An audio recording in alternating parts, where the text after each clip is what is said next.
57talk.com, Gary Cubetta, Scottsdale, Arizona, Part 4, Johnny Powers, the legendary Johnny Powers from Canada. Johnny, pleasure to have you with us once again, and I want to thank you for taking all of this time for our audience. It's my pleasure. You're a great interviewer, and you're pulling out a lot of stuff that nobody's pulled out before out of Powers, so a delight to be with you. Thank you, JP. JP, you've had a number, as any entrepreneur has over the years, a number of business setbacks, but what interests me so much about you is that you're continually able to pick yourself up and start again in a whole new area, a whole new venue, and you've done it over and over again. Where did you get this talent? I think from my mom and my dad. I think I've just got great genetics. They weren't high profile folks, but my mom is 91. She is still the matriarch of our family. She still dictates in a very friendly grandma type of way, dictates directions to the rest of us. And so I come by leadership through my mother, Vera Rose, and my dad. And so that was a base, because they say that you're basically formed by the time you're 5. That's you're formed in your parental environment, you're formed in your environment and your peer group and the rest. And then I got into a business which is leadership dominated. As we discussed before, this is about independent entrepreneurs, and you learn to survive, to go up the food chain. You've got to learn to, 1, dominate your environment, and 2, when your environment starts to dominate you, it's okay to retreat, but it's never okay to give up. I have a motto that I've partly borrowed from the Rothschilds, and that is, fight as if there is no death. And I don't take that as just a hokey little trite saying. I've internalized that for years and years and years.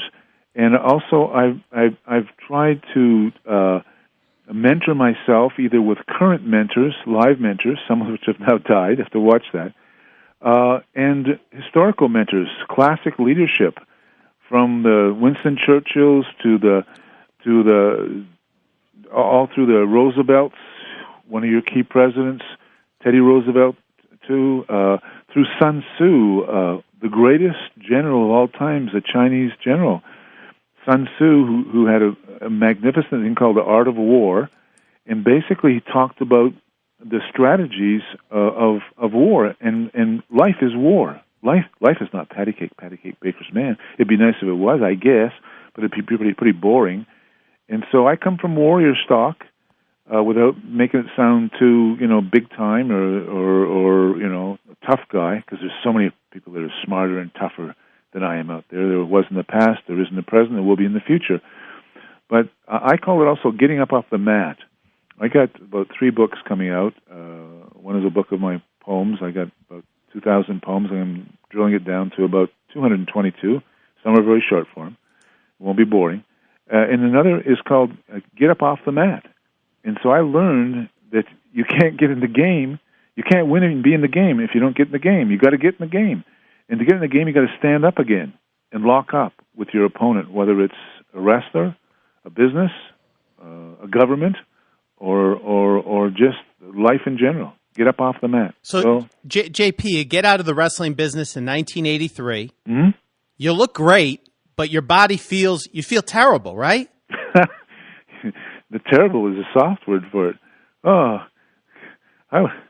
Everything ached all the time. I mean, all the top guys, all of them, Wattses and Fezes and Gotches and the Ric Flairs and all those folks, they all ached all the time because you never had time to really heal unless you took a year or 2 off. And so aching was part of the business, but... Wait, I want to stop. I want to stop here, JP, because it's 2009 now. Yes.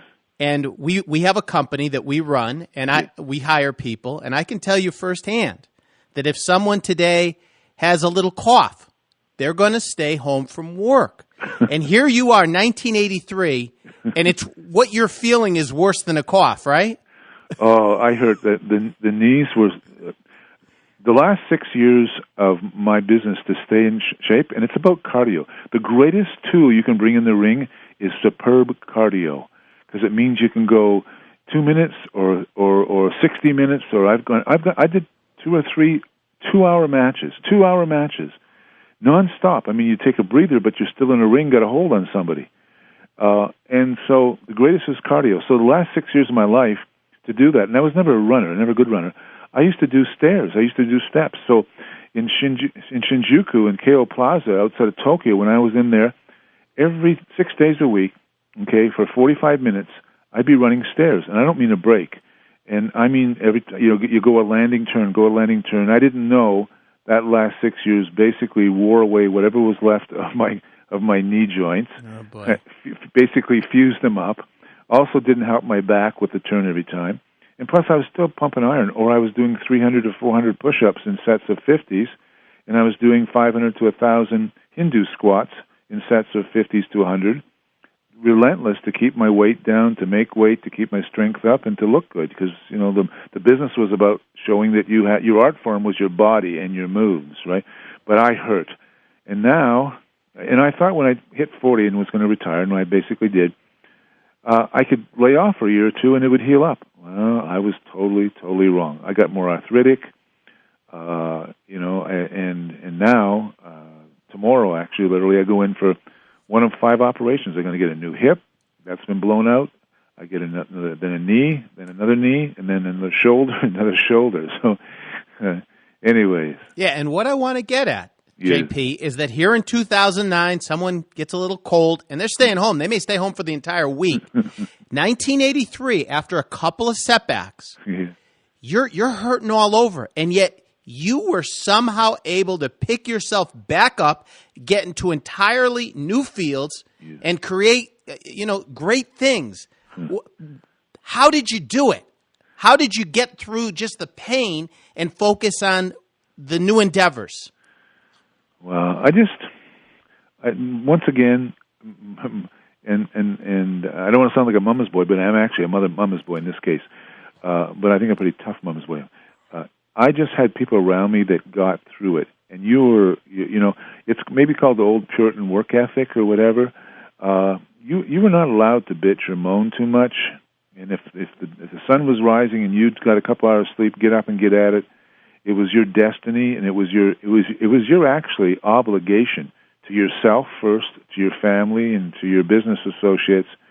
So there was no choice. So that doesn't mean a couple times I would hide under the blankets. I might be in a hotel room somewhere or in my home, and I say, I really don't want to get up today, man. I'm not facing any fun. There's no fun that I can even envision for the next day or week. And so maybe I'd pull the covers over my head for a day, but probably within 2 or 3 hours I'm so bored and I'm so ashamed of myself. So it's self-critique, I believe, that pushes you out the door. But the Chinese, I've been a real fan of Asian culture. And there's a tradition in the Chinese culture that says kind of if you want to be successful, you have to be trained under the worst conditions for a long time. I think that's what happened to me physically. But also, like the Pedro Martinez's and people like that, my mentors, and they were always pushing me, do more, you can do more, do more, do more. So I'm 66, I do more. So in 1983, you're back up in Canada, right? What year, sorry? 83. 83, yes. Mm-hmm. What do you do? Now, I don't want to hear a lot of different things. I just want to hear what was the first thing you did business-wise to start to recuperate? Physically or business-wise? Business-wise. Oh, business-wise. I lucked out. I met a great lady, Rosalie, and she was in the bed and breakfast business and wanted to go into the short-term travel suite business where, you'd have people come in for a week or 3 weeks or 4 weeks or a month or 2 or 3. And so I helped set her up. I got some stock to her, and I got her some 5 suites, and then we had 25 suites, and then we had a whole little business with, somewhere between 50 and 100 condominiums. Some we owned, some we didn't. And for 20 years, we ran suite hotel business. We bought a small 42-room boutique hotel, in and out of that. And so I went back, because I had been a broker an actual former real estate broker in the 70s in the Carolinas and Virginia. And so I said, well, that's a little easier on the body, but it's still a promoter because real estate is a promotional exercise.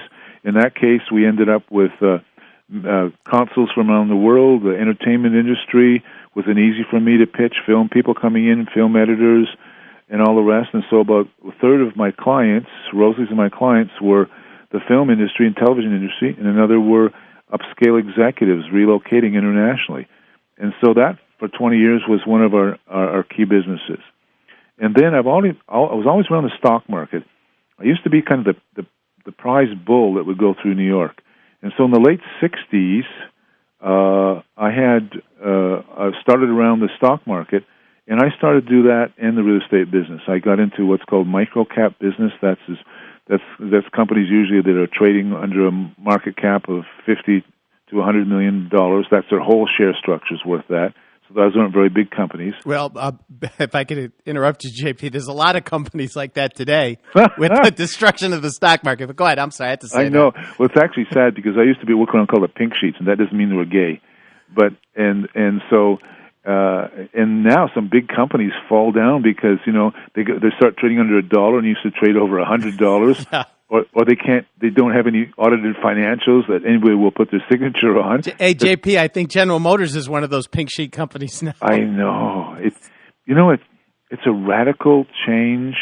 I've always been around entrepreneurs and startup guys like myself, and promoters are always in chaos because we're trying to that's where you find the value is in the chaos. If it was all senior and mature, you can't go in and compete against the General Motors when they're on their form, on their game, like 20 years ago, or the IBMs or the Microsofts. That's not going to happen for an entrepreneur at my level. But in chaos, you got a chance to go for it. Well, and let me interrupt you again. Yes. You make a really good point here, and that is when something's mature, and I think this is the mistake a lot of people made, or probably the entire country, United States, made with the American stock market. When a company is mature, yes, it's also difficult for that company to continue to grow. And that's why the stock market became one of the reasons it became such a dangerous place to be is that these companies had matured to such an extent, only one way to go, and that was down. And what you're saying is in chaos, which these companies at that time were not in chaos is where you found opportunity. Absolutely. And let's stay there for a moment in the stock market because I've made quite a few bucks and I've lost quite a few bucks, and just recently I lost a few bucks again in the chaos of the market, thinking that it was reasonably stabilized. There's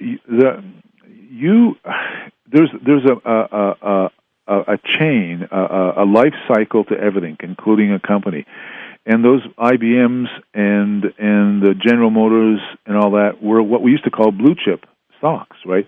They were widows and orphans stocks that were secure. They had paid dividends. You could pretty well bank that they'd be there for the next 20, 30 years. That's all gone now. And it actually probably started with the .com era, the late 90s and 2000. That's another hit I took, and we won't go there too often. But and so there was a whole new paradigm shift. It was wrong at that time because there was no .com underpinning and business model, but there is now internet online commerce. So going back is that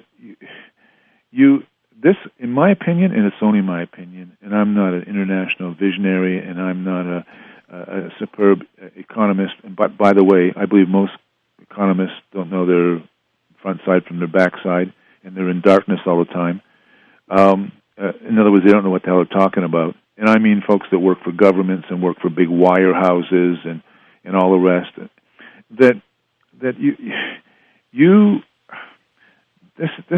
The whole world is a strange world. You only make money on the upside. You don't know where that is, but what happens in this country, if I may just digress for a second, okay, in my opinion, is that it got lazy.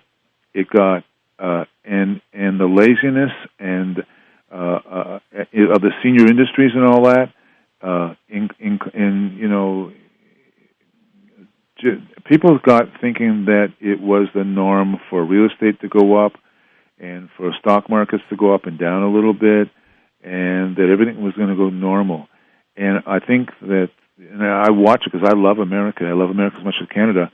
But I think it's got to watch it because I think it's maybe at the end of its empire cycle. And if you go back, and I'm great on history. Doesn't mean I'm brilliant in history, but I'm a great history student. Most empires last 200 or 300 years. I'm sorry, but the United States of America is at the end of its game.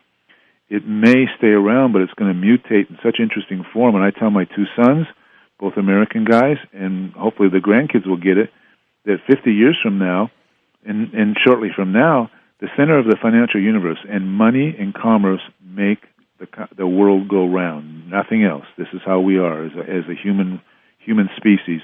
And before it was London and New York and Tokyo. The axis is shifting to Mumbai, Shanghai, okay, and probably Dubai. And so for us folks that are North Americans, we don't understand it. We don't get it. And we didn't get it before. And also, greed set in. I call it managing your greed. I'm a human guy. There's been times when I've been greedy. Sometimes I've been a little too greedy. Then other times I get embarrassed and I either give some back, and I actually do give back, okay, and I start to manage my greed again.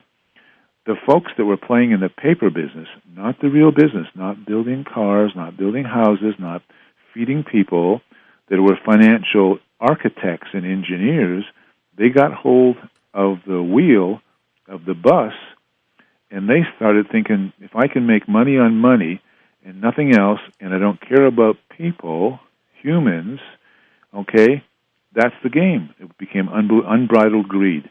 And America bought into it. Didn't mean the whole world doesn't buy into it, but America bought into it big time. Because it's the big dog still. And so it's got to correct. I hope it corrects not just for my financial underpinnings, but for the future.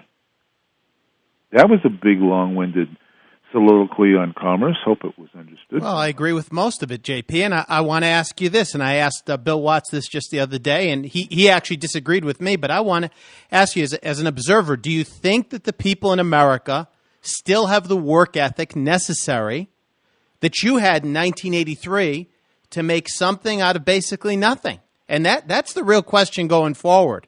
I think they have it, but it's diminishing on an unbelievable rate now. I do know. I listened to Bill Watts' interview. Bill Watts is one of the most intelligent, talented guys ever in the business. Without being sassy, there was not a lot of them out there, okay, that could do the whole game, in the ring, outside the ring, and as a booker, a television producer, and as a empire builder. And for a while, he had a wrestling empire. And I agree with him, but not on that. I have two sons. One's 34, one's 37. I'm concerned that they are of the entitlement generation. They think that they're entitled to certain things, and they don't have the same ethic. And I love them, but we discuss this all the time. They think that because they're third, fourth generation, they don't have to hustle. I live in a very truly cosmopolitan international city close to it, Toronto. I watch the Asians come in, the youngsters. I watch the Indians, East Indians from Mumbai and Haryana and all that come in. They kick ass in school. They're kicking ass over in your thing. They're taking over, getting the grades, doing the homework, working half a day on Saturday. The other guy's going to take up basket weaving and hope they join a union. And those silly union folks who were necessary way back when in the early 1900s to protect the folks that were getting rolled over by the Fords and all the rest of the people, the capitalists, the rapacious capitalists, they were necessary there. But a union is not necessary now. Not in this age of Google, Internet communications, and I can get on a soapbox and state my piece, and you're allowed to do that and not likely to get shot in America. I don't agree with Bill Watts that there's only 330 million, let's say, approximate Americans, okay? There's 3 million out there of the hungry ones, the first generations, the same reason that the Italians and the Irish and all that came over early stages into America and Canada. They were hungry. They were literally starving. They said, I got to feed myself, feed my family, and prepare for the future of my family. And they worked 7 days a week, 2 or 3 jobs, daylight to dusk, and then on. But you don't see that anymore. And if you don't see it anymore, it's not going to happen, because this world works on 2 things. Work that produces. If you can't perform. Work is not enough. It's got to produce. You got to produce. You got to get your hand raised once in a while. You got to build the best software or the best new strategic modeling And it's okay that we're morphing into a service industry sector and getting out of the horse and buggy age where we went from the industrial age, the smokestack age, into cars and railroads and all that, and we're key to our dynamic. We're past that. Japan took it from them. Korea took it from Japan. India's now taking it from those countries. They're now coming close with Tata, a major player in India, for the $2,000 gross to the market, to the retail consumer market car. Imagine $2,000. They're doing it because of labor efficiencies and all the rest of efficiencies. So us as North Americanos, okay, and same holds true with Europeans, okay, who are also long a tooth, the Brits and the Germans and the Italians and the French, bless their souls, strange dudes, and the North Americans. By the way, Mexico's in North America. A lot of you Americans who are not very literate when it comes to history and geography, Mexico's part of North America, and you should put up with it and deal with it. That's a whole other rant sometimes, because I think you're wrong and you're jingoistic. In other words, you're too rural, you're not cosmopolitan and international. But I love you. You're the greatest entrepreneurial people in the world at the moment. But you got to lace up your boots again. You put your boots beside the bed. You got out your fiddle, and you're fiddling. And Rome is burning. Well, JP, that's not going to happen. Let's be realistic. Now, you brought up something. You said that we can – I talked to my dad this morning about this, and that is the service industry versus a production industry. And my theory is, and you obviously feel a little different, that being a service industry has led us to where we are here in 2009, which is a country in serious decline. I think that you need production jobs because some people don't have the creativity to work strictly in the service industry. Okay, I agree with you and I don't agree with you. And the key is the timing in the transition period, in my opinion, and only my opinion, okay, is that what was wrong with NAFTA and stuff like that was that it was implemented too fast. You cannot take a guy that's plowing the fields with a horse and an old iron plow and ask him to get in a Lamborghini or a Ferrari and go on the track at 200 miles an hour and do it in 24 hours. So you need the time to morph, the transition time, which should take decades and maybe a lifetime or two to move through that. So you're right. America and Canada should still be in the production business. They should have put up tariffs and barriers because to some degree I agree with China and I agree with the protectionists. But you've got to eventually know that it's all going to level out because of what? The youth will not put up with the barriers. Just like Johnny Powers didn't put up with the NWA way back in the 60s, and he said, I want something different. I'm going to try a little different approach. All these folks out there. But you've got to move more to the service industry because eventually the disparate levels of production costs will kill you. In China, they're still making approximately $100 U.S. a month. The average person comes in from the farm, goes in. That was before. I don't know how much problem it is before. And that's a whole other story because I'm quite cognizant of the Middle Kingdom, China. Okay, and its pluses and minuses. But the bottom line is the mistake, in my opinion, was instead of a pendulum swinging slowly from left through the middle to the right on some kind of a proper momentum, it was going to be slam dunked by the silly, non-thinking politicians who are mostly brain dead, right? Mostly brain dead. They become a politician because they can't get a regular job as a capitalist and productive capitalist society, in my opinion, in the main. And I watch what's happened now with Obama. And by the way, I agree with, I thought he was the great hope. And you know what? I think he's one or more of the crooks. And I'm happy, guys. Debate that all you want, and that's fine, okay? Because I'm not going to not say my piece because I got 2 sons and 3 grandkids that I'm trying to have think through this process. So going back to what your thought was with your dad, I think the key was done too fast. I know it's not easy to control your speed in the vehicle when other people are around you and they're trying to speed by you as another country. They're trying to overtake you like Japan conned America into letting them get up off their knees and refunding them again. And Japan laughed for a long time at us, because I view myself as part American. Lived there for 20 years. From 20 to 40, I was gestated as a businessman, entrepreneur, by American-style Americans.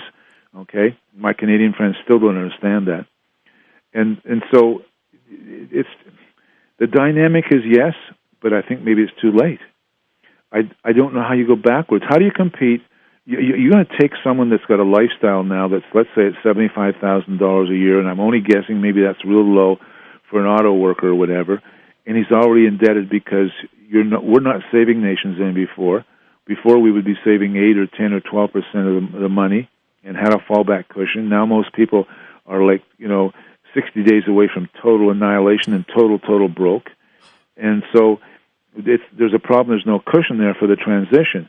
But I think it could have been done a lot smarter, the transition. Lee Kuan Yew in Singapore, who got in on kind of a socialist communist platform, and he's one of my political heroes to some degree, okay, and I wish he would have come over and taken over America instead of teleprompter Ronald Reagan and some other folks, and the dippity-doo Bushes, who are oil barons, okay, and internationalists, okay. Sure. So anyways, the bottom line is I think you're right, but my worry is that my two sons and their wives and their payers around them won't recognize how much trouble they're in.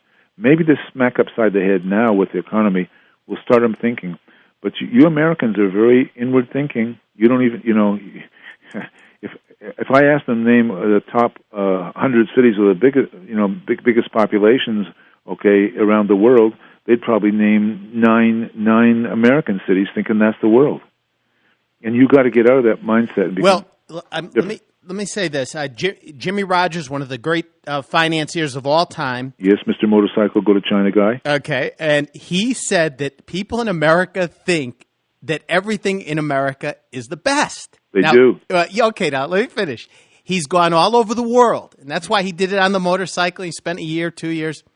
He said that if you compare our infrastructure, our airports, our museums, our roads, to many other countries, we are so far behind that we would be embarrassed if we saw what the other side had to offer. Yes, absolutely. I mean, he came out of George Soros type of era, right? The quantum funds, international funds, currency hedges, and all that. Truly one of the smartest dudes out there, no question about it, and a real realist. And he's got it right.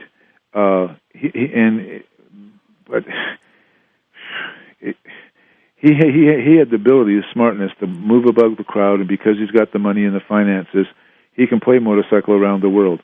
I wish, I know that you're around the commodities business with the gold side and all that, and that's always intrigued me. And he's a commodities guy, and he plays commodities, especially what's happening in China with their infrastructure needs, pulling in and creating demand globally for all those things. And I'm fully cognizant of the truthfulness of his statements. He also speaks that as American, he wish all you guys and would just get a thesaurus, get a world map, Google the live cameras that are on the corner in Stockholm's and Sao Paulo's and Shanghai's, look at the Hong Kong airport, look at the fact that Singapore Airlines and Emirates Airlines are the best airlines in the world, and even the JetBlues and all the rest of them, they kick their butt around the country, and the Continentals and all that. No, the world is, and the depth of the historical museums and that, I mean, America's 300 years old approximately, give or take. And so there's people out there, civilizations that are 3,000 to 5,000 years old. No, Americans, for some reason, I don't know if it was the American spirit that basically told everybody to piss off, we're going to rule ourselves. It started out great. It still has greatness in it, but it's got to get real. Get real means get international. Well, I think, JP, that the media has done a lot of this. They've brainwashed America into a certain... the media's been everything is America first, America first, America first, which is fine, except for the fact that at the same time we've lost our drive. And JP, you're from Canada. I'm here in Scottsdale, Arizona. It's not a bashing session on the United States. No, not at all. I love them. It's the fact that much of America has this entitlement attitude and doesn't want to work. And the majority of any country doesn't want to work, there's serious problems here and ahead. Yes. No, there's a total loss. There's a total absorption by the fellow that's doing the work, like we talked before, and producing something. You must be a worker and a producer, or you're out of the game. You can't win if you don't get in the game. America's got to get in the game and know what the game is and do it the way that works, which is the way to win. JP, what did you think when you saw the credit markets opening up so much around 2003? You had been involved in a number of big endeavors previously. You had been involved with credit. What did you see it coming, this credit bubble that has crippled the United States? I guess yes and no, because I don't play at the trillions of dollars, but I knew that the greed was getting goofy again. I mean, I'd seen in the 80s, I've been around the stock market since the late 60s. I tried to do a Reg A against National Roller League. In fact, that was the last one of my deals that put me on my knees and had me go broke when I was 29 years old and fully broke when I was 30, was the stock market games. And I was around Black Monday in October in either it was 87 or 89. It'll come to me. I probably don't want to remember it. And my stock portfolio went down by 65% in a couple of days, right? The bottom line is that yes, I thought this is really good, goofy. And I'd also been through one goofy thing, the dot-com era. I believe a business is a business. A business has some kind of a basic premise. It has a client who wants to buy something from you, and you can create a pretty good product, and they buy from you, and then they buy from you on a reasonably regular basis. That's a business. All of a sudden, Powers was into stuff doing LegalDocumentCenter.com and WellnessInfonet.com. And could I do it? Sure, because I'm a creator. I can create press releases. I can create press conferences. I can take a middle-of-the-road wrestler and make him a star for at least 15 minutes or 15 days. Okay, so that's what I was doing there with those skill sets. But the bottom line is, where is the business? And it is a real business for the times, and the times change. And all of a sudden, this subprime stuff that morphed from unique, sophisticated paper-on-paper deals that were derivatives. And I'm thinking, well, I got to go back and see what a derivative is. Nobody could define a derivative. And all of a sudden, these large CalPERS and all that, the large funds that came from industry sectors and all that, and governments, were playing in derivatives. Nobody could define a derivative. One of the guys in what Warren Buffett, I got to share with you, I'm a little bit of a Warren Buffett fan, right? Berkshire Securities, and he was mentored by a guy that basically said, state of fundamentals. And supposedly, Warren Buffett only plays, and it's not true, only plays in businesses you can understand. So he buys newspapers, he buys bakeries, he buys Gecko Insurance, and he made a lot of money in cash flows on reinsurance businesses based out of Bermuda. But he also plays derivatives, but he doesn't say that. But so a derivative used to be a hedge. If you were in the hog business and you need to feed corn to your hogs, and you're in a commodity business, so you'd make sure that your price points were level for the next year or two, so you would either do a put, or you'd play in options and arbitrage your currency and your commodity side.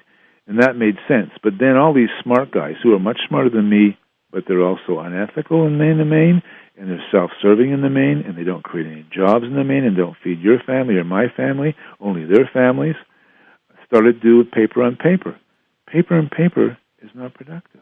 It's just an end game where someone loses, and hopefully they win. Wow, it was a big rant. I'm sorry about that. I feel passionate about it. Well, you've hit it right on the head, because it started with the dot-com era. I think a lot of people have forgotten that, because the dot-com bubble explosion was covered up with the credit bubble. Yes, so people forget. Yeah. But basically, over the last 9 or 10 years, we've gotten out of production, out of creating, and into this trading back and forth. Here in Arizona, there were 90,000 Arizona residents who are licensed as real estate agents, and that's a big percentage. You saw owner-agent signs everywhere. What was happening was they were selling their houses to each other rather than actually producing or creating something.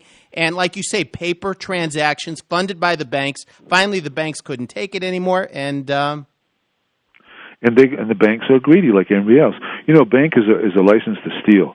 A bank takes rents somebody else's money, and then leverages it anywhere. So it should be around 8 or 10 or 12 times. So it gets a dollar bill from Gary, and it can turn around and rent it out, okay, as a 12 or a 14 or 18 or 20 or $24 bill, and it's just little blips and blots on a bookkeeping thing. And then they take all these chances and they fund greed because they want their quarterlies, because most of them are public companies, so they have to pander to the marketplace by making sure each quarter is more attractive than the last quarter, and they meet their benchmarks. And so it's a silly, nasty, self-serving, vicious game that's been put together by the Wall Street circus players that makes all regular business people hop too. So unless you stay private and you're in a really good business and you can stay private, you go looking for funds, looking for capital. Instead of equity capital, it becomes debt capital. And instead of good balance sheets that are maybe leveraged, 1-to-1 or something, so you got 50% debt and you got 50% equity, and you got a cushion to survive the goofy down times that come to all of us in all industries, in all sectors, at all times, and you can survive. Let's go back to the concept of the tulip. You know about the tulip bubble scandal in the 1600s? yes.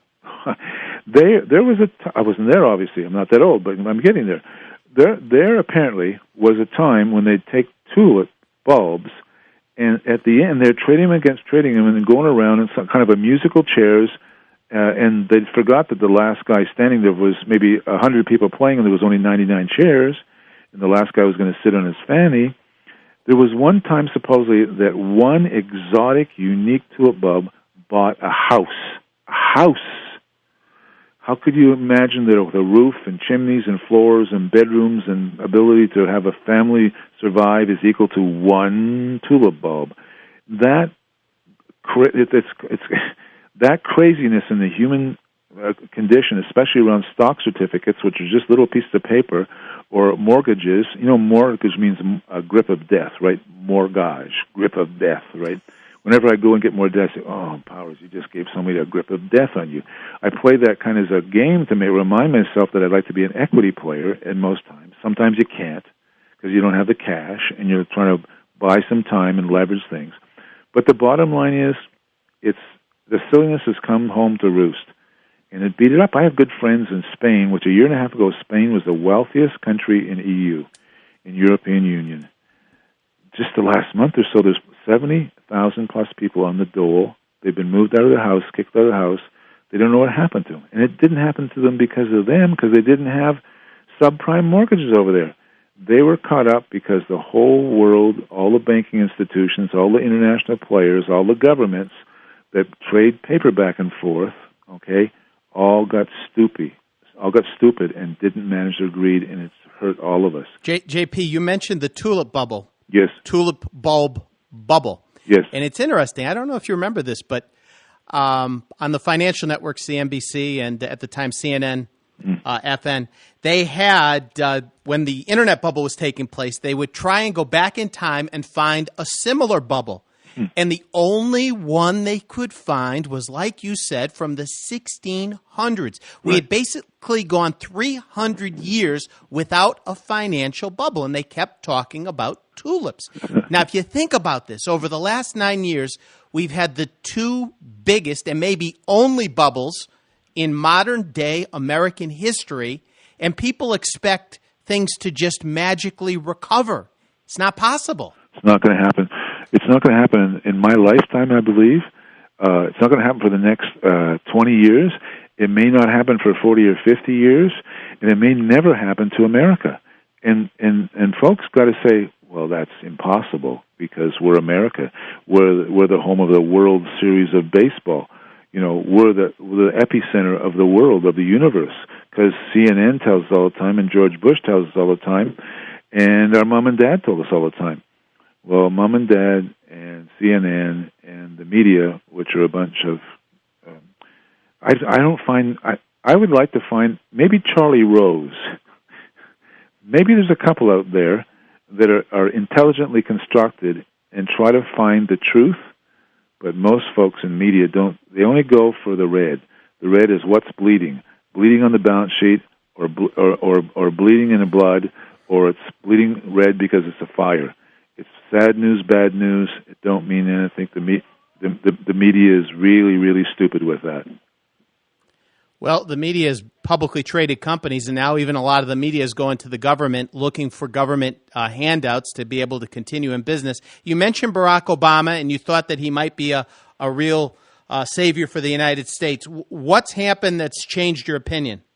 Because he's in the pork bill politics again. He's in he's hiring the crooks. He's the same guys that got everybody in trouble. He's rehired them. It's the same old weird, crooked loop, and I thought he truly was not owned, and because of his cultural upbringing, and maybe he had, and all the rest, I don't buy it now, because you know what? It's about work and performance.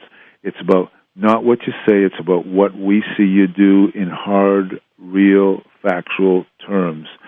And so there's pork barrel politics again, there's self-serving interests, there's a loop with the crooks are getting back into office or hired as advisors.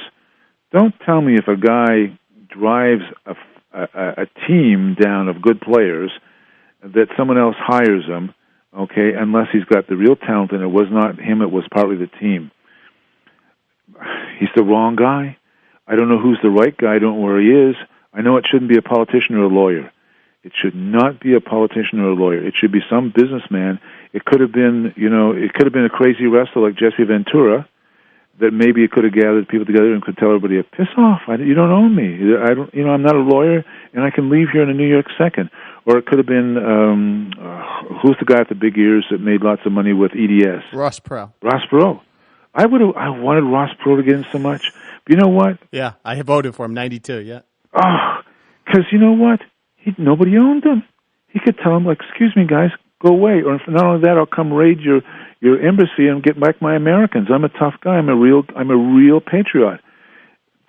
Well, JP, obviously, I wanted Ross Perot to win badly in 92 for the exact reasons you just mentioned. But let's say there was a Ross Perot today. Do you think that, if a situation is so bad, a company is forced into bankruptcy, yes. And I think you can make the argument that the United States, if we weren't able to print up money, that's where we'd be. Oh, totally indigent, totally bankrupt.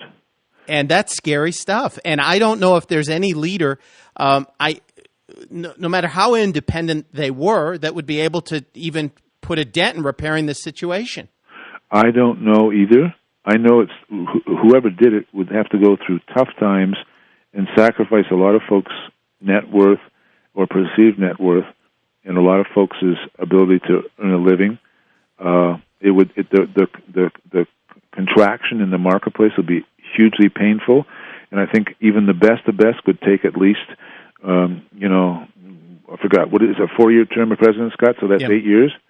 They should hire someone for 10 years, not to vote against them, just let him be, take the chance. If he's against benchmarks, against success, remember, work and productivity, actual achievement productivity.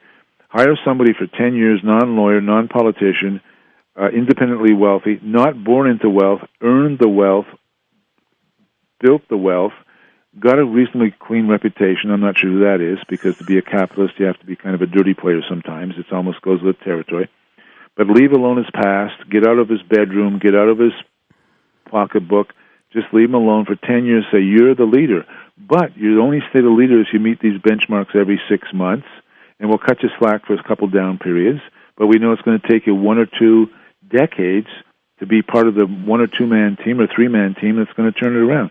Can you guys do that? I don't think so. I don't think the will is there. Yeah, I'm laughing here, not at you, but at the will's not there. It's all, what can you do for me now? Yes. The politician gets in office. Yes. And he wants the people to be reasonably happy so they can get reelected, and they have to do short-term, and it's got us right where we are right now. JP, I want to ask you about health care. It's becoming a big issue here in the United States. You've lived in the United States. You've lived in Canada. What's just your personal viewpoint on the national health care? I'm for it, but it's getting out of control in Canada, and it never was in place in America.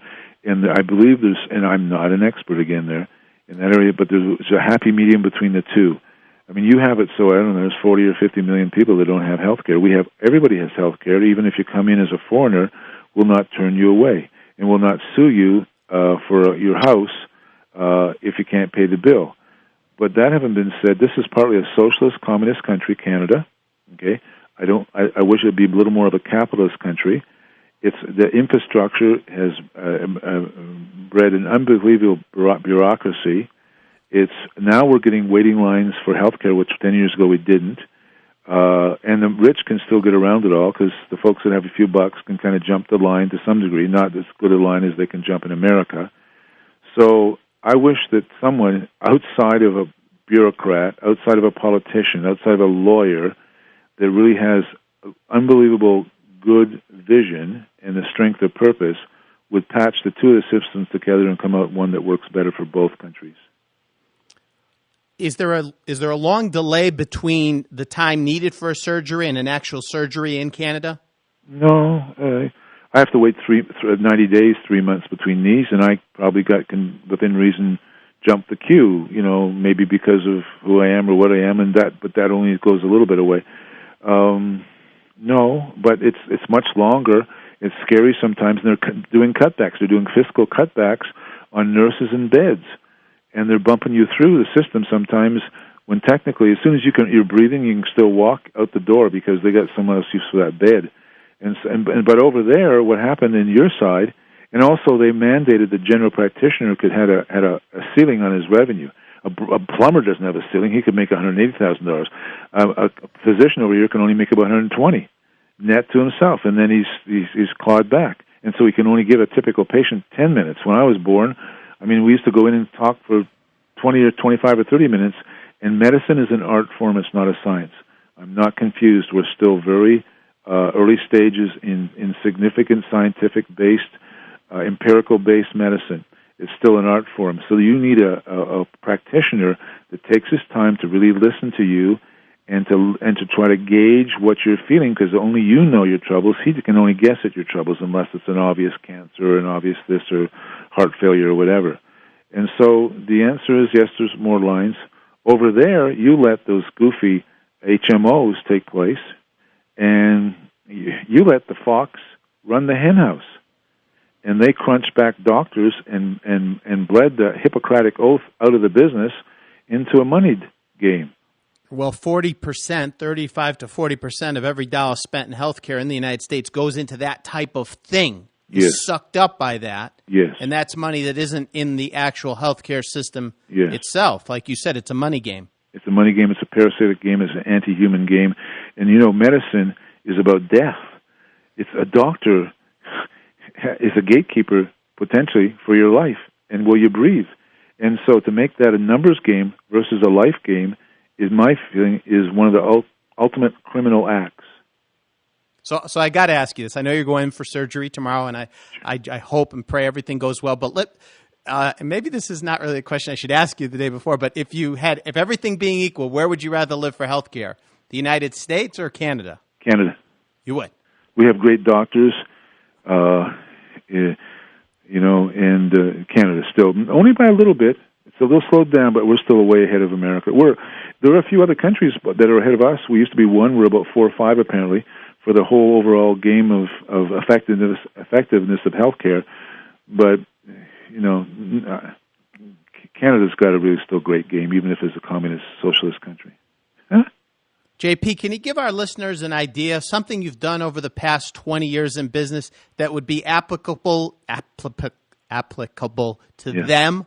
Something, I know you've dealt with a lot of big dollar amounts, but something in business you've done that would help them, could help them. On a basic level. Yeah, no, I hear you clearly. Life is about learning and producing. And all of us kind of come to this earth with certain genetic and environmental induced assets. So you need to look like what I call a Ben Franklin clothes.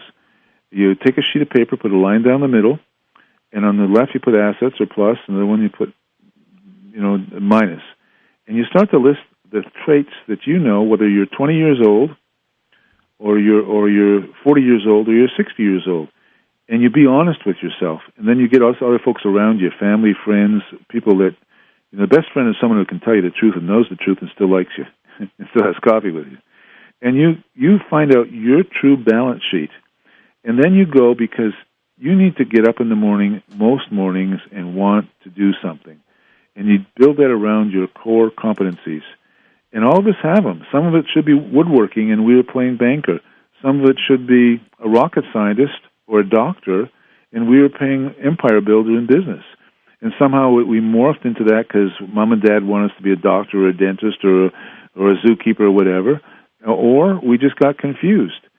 One part of my luck of my life is that I love what I do. I have a passion for what I do, because usually I try to follow that path. I get confused sometimes, and sometimes I don't have the greatest skill set in it, but I'm a student. I'm learning. And I believe in the collective learning process, not just from a sage. That means someone that's a teacher or whatever and pontificates and says, you shall do this to get your PhD degree from Harvard, right? No. Life is about the real world and the real streets. The bottom line is, go back into yourself, and you've just been laid off. Let's take an example. You're 50 years old, and you're in the automobile industry, and you worked there for 30 years since you're 20, because your dad worked there for 40 years, and he got retired, and unfortunately he still had a pension and all the rest. And so you've been 30 years in one career path on the assembly line in an automobile industry, and all of a sudden the whole thing is pulled up underneath you. Then there always is truly an opportunity in America and in Canada. You can turn around and say, okay, well, I liked flowers, and I always have a great garden. And you can go into consulting about landscaping, which is still a big business because people have modest funds right now, and so they're going to put their money in their home and not travel, and they're going to stick their money, pay off their mortgage and increase their equity that way. So for the next 20 years, in my opinion, that's one of the areas. And you stated basics. What are basics? One is breathing, right? You got to breathe, so that's quality of life. One is housing, two is clothing, and the other is food. So someone could take that garden and morph it into landscaping, could morph it into organic gardening, could morph it into just feeding his family in the overflow. He could go and cash in his farm and go buy 5 acres. On 5 acres, you can feed your family and earn a living on 5 acres if you do it intelligently. Now, because I'm partly in the agritourism business and in farms, and so you need to go. And if your guy says, I always love cars, okay, you go rent a garage and say, and there's always cars, and cars are going to last longer right now. I defensively design something around some of my passions, which are usually hobbies, and create a business, not hide in the corner, not moan at what was before. We live in there's a past, present, and future. The past is gone. We can brag about it, as Johnny Powers once in a while said, I was nine times champion, this and blah, blah, blah. That's all great, but that's history. You can learn from the history, maybe a little bit, and translate it into the present, going towards the future. So I'd go into the basics, not get too exotic. I wouldn't play other people's games. I wouldn't play the stock market. I wouldn't play any of those exotics unless that's your industry and that's what you know. And also, I'd find mentors. I still find mentors. And some of my mentors are younger than me, like 20, 30 years. But because they know something I don't know, I become a student. I say, hey, that's a great idea. Can you take a few minutes with me and teach this old guy a new trick? So you need mentors, because you row the boat in the ocean and you're just one guy with 2 oars, and usually you lose your oar because it doesn't work. You got to get in a boat with a bunch of people of like-minded, join the clubs, think of the basics, get off your debt, pay down everything, and downsize, tighten up the belt. See, JP, I agree with you. I think that is the one chance America has, if we can go back to the basics. Yes. Stop thinking of a home as an investment vehicle and start thinking about it as something that you're going to live in for 20 or 30 years. Yes. Stop thinking about trying to get rich day trading stocks and start thinking about maybe making yourself an independent living by producing or creating something, and start it small, reasonable, and work up from there. And I don't know if the mentality, it is there still with a certain a percentage of people, but I think the vast majority of Americans today want it quick, fast, easy, and that's just the way it is. But wise advice indeed. You live near Niagara Falls, right? Yes, I live about 30 minutes from Niagara Falls in called Niagara region. It's one of God's country. It really is. It's between Lake Ontario and Lake Erie. And at one end is Toronto, which has got about 5 million people, so it's becoming a megapolis. And the other is, it's got a lot of natural beauty to it. My hometown, Hamilton, has over 60 waterfalls. It's the largest number of waterfalls in a city of 500,000 people. And I've got a couple farms. I'm trying to sell these farms and move in closer to the wine country.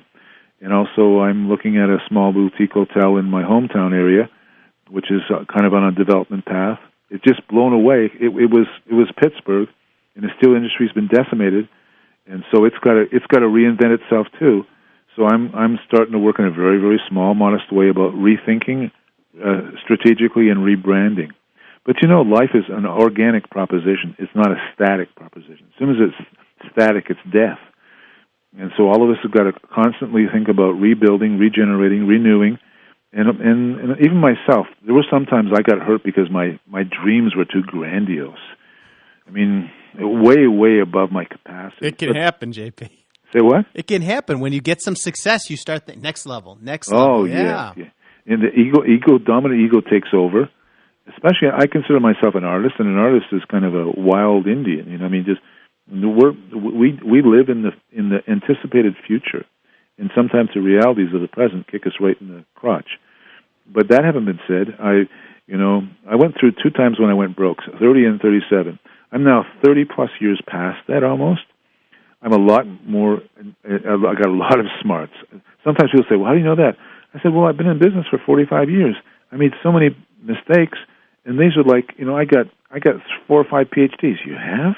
Yeah, I got a PhD in survival with lawyers. I got a PhD in survival with the stock market. I got a PhD with debt with banks. I said, the hard way, my own money. But the bottom line of all of this, there's a future. I really believe there's a future. And I really believe that there's a core talent and drive in Americas. Okay? I consider Canada one of the Americas. I don't mean it's American country, but it's one of the Americas. And I actually believe going down south in those Americas too, because there's future down there. If I had my way, I'd send my sons, and I'm not sure I can get this done, down into BA, Buenos Aires, okay, and let him to learn the culture down there. He understands a little Spanish because you guys deal with that as your second language, basically. But I'd get him to spread his wings a little bit, take his telecom consulting and financial economist background, get down there, and build an understanding on an international basis, north-south. And speaking to that, okay, this is about tribes. You know that America is going to be taken over from the inside. Do you want me to explain what I feel? Yes. Yeah. America has already been taken over almost totally from the inside. Who's taken you over? Hispanics and Asians. And it's not going to be stopped. You can't stop it. There's 40 to 45 million Hispanics in America, of the, let's say, 350,000. They're at about 12%. I know that's because I'm actually kind of looking into the Hispanic market and how to sell tickets to the Americans, of which a lot of them are Hispanic, or the insurance companies and the banks now want to know how they get into the cultural understanding of selling something, a product or service, into the Hispanic market. Okay, the Hispanics are huge and going to dominate. The other, and they're already there, are the Asians. So that's the Hong Kong Asians, the Singaporean Asians, the Middle Kingdom Chinese Asians, that's the Indian side Asians, that's the Vietnamese. They're already there. They're second and third generation now. Those second and third generation are now doctors and highly educated, more educated than your indigenous fourth and fifth generation, that we basically formed the country, but we don't own the country. You know who owns the country? Whoever can produce, because it's about productivity. It's about common sense, hard work, and productivity. So you have these tribes that have basically taken over America. I know that's almost sacrilegious for me to say that, right? But you now, in my opinion, and so does Canada, has to deal with it. You have to deal with Mexico. You have to deal with the Spanish Diaspora. You have to deal with the Asian Diaspora. You have to know that they're already here, they're in place. And so then it's a kind of a collegial thing. Okay, guys, you're here, I understand. And we're the minority. Because you're only barely the minority. You're not in Canada. The white Anglo-Saxon roots from Britain, Ireland, and all the rest, in Italy, are the minority now. Minority, actual physical minority. And America's not far behind, regardless of how the South wants to keep it, pure, or whoever wants to keep it pure. It's gone. That opportunity's gone forever. And so those are things that I need to make sure that I convince myself that that's probably the correct thing, but that means that is really what's happening. And I got to be able, for my own last few days and for my sons and my grandkids' days, be able to make suggestions, small that they may be, to see if there can be what? Survival. This is called survival of species. We're really gone complicated. We're only meant to do two things. Breathe, survive long enough to procreate. I really believe that. You can see it in birds, you see it in animals, you see it in all things. It's what is. Everything else is secondary to that. So if that's true, we need to survive, to breed, which means to procreate, and we push it forward, hopefully with love and affection, not anger and war. I really believe in the peaceful warrior. You have to think like a warrior to defend yourself, but you have to go towards peace.